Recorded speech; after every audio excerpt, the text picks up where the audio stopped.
बाबू सिंह कुशवाहा जी। ये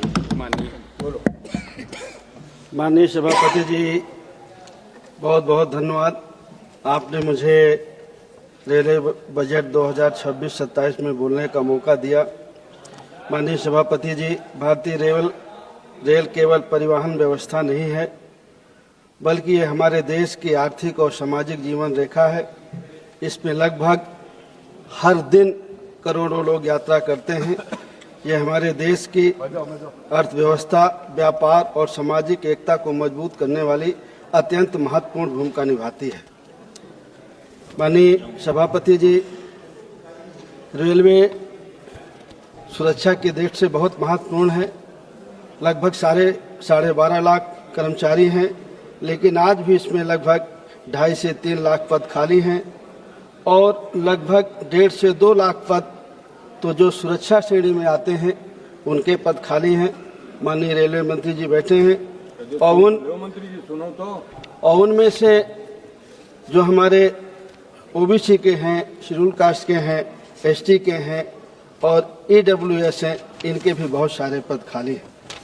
आपने सुरक्षा में कवच सुरक्षा प्रणाली चलाई है और एक निश्चित ही एक बहुत महत्वपूर्ण कदम है, लेकिन अगर उसको देखा जाए तो खाली उसकी व्यवस्था अब 1450 किलोमीटर तक हुई है।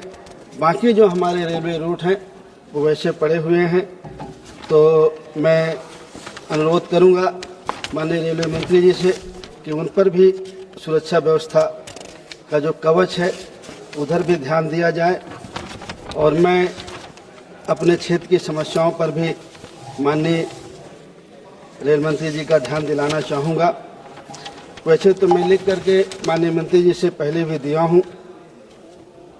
महोदय, मैं अपने संसदीय क्षेत्र जौनपुर की ओर से आपका ध्यान आकर्षित कराना चाहता हूँ। जौनपुर एक ऐतिहासिक नगर ही नहीं बल्कि पूरे पूर्वांचल का एक महत्वपूर्ण सामाजिक, सांस्कृतिक और आर्थिक केंद्र है। सिराजे हिंद भी कहते हैं, लेकिन दुर्भाग्य से रेल सुविधाओं के मामले में आज भी जौनपुर को वो महत्व नहीं मिला है जिसका वो हकदार है।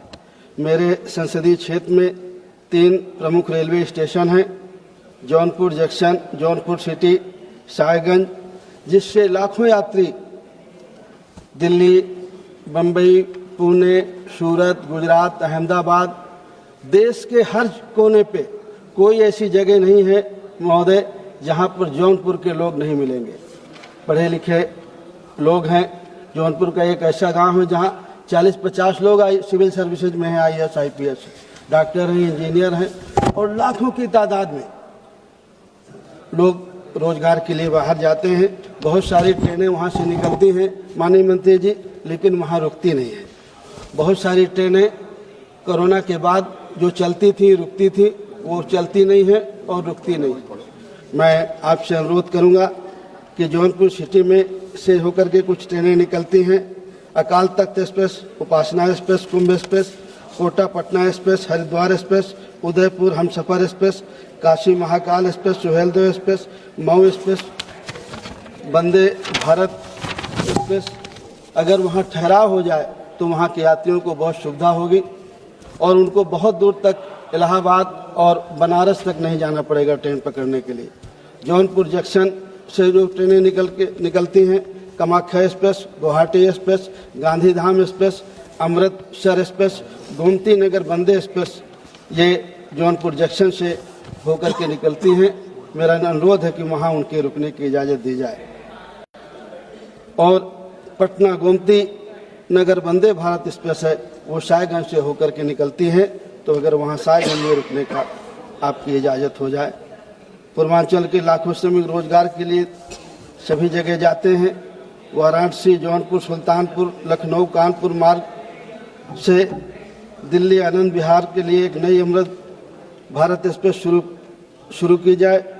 जौनपुर से दैनिक अंत्योदय या अमृत भारत एक्सप्रेस भी चलाई जाए।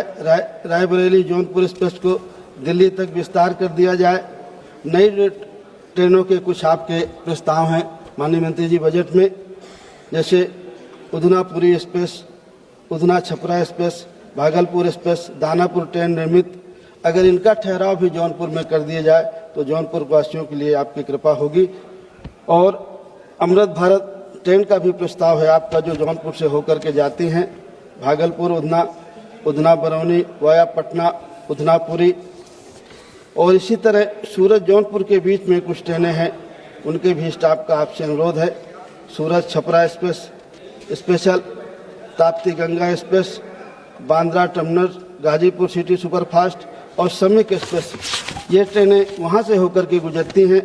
अगर इनका ठहराव वहाँ हो जाए तो आपकी महान कृपा होगी।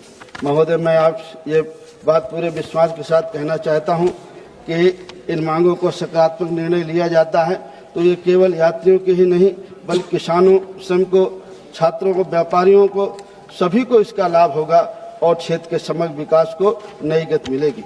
मुझे आशा है कि सरकार इस महत्वपूर्ण विषय पर संवेदनशीलता के साथ विचार करेगी और आवश्यक कदम उठाएगी।